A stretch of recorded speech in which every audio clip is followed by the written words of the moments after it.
No stress, I got you. Okay, I'm gonna show you how to use a first response early result pregnancy test. Sorry, sometimes I go faucet on thin walls. Okay, start by tearing open your wrapper and taking out your test. Next, pop up your pink cap that covers the absorbent tip. Now there's actually 2 ways to test. You can pee on the stick, or if you're not that confident in your aim, like me, you can dip it into a cup of urine.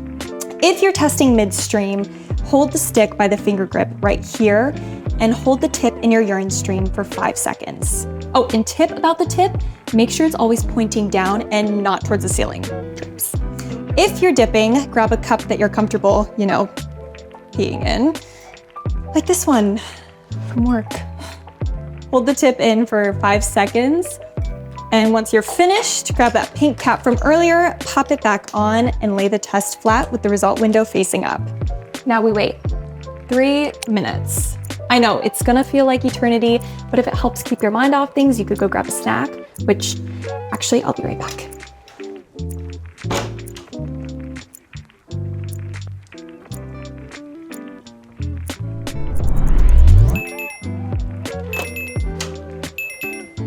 Okay, time's up.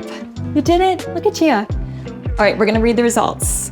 Super simple. 1 pink line means not pregnant. 2 pink lines means pregnant. Remember, even if it's a faint line, it does still count. If you need a little more help, grab the insert from the box. You can always visit firstresponse.com.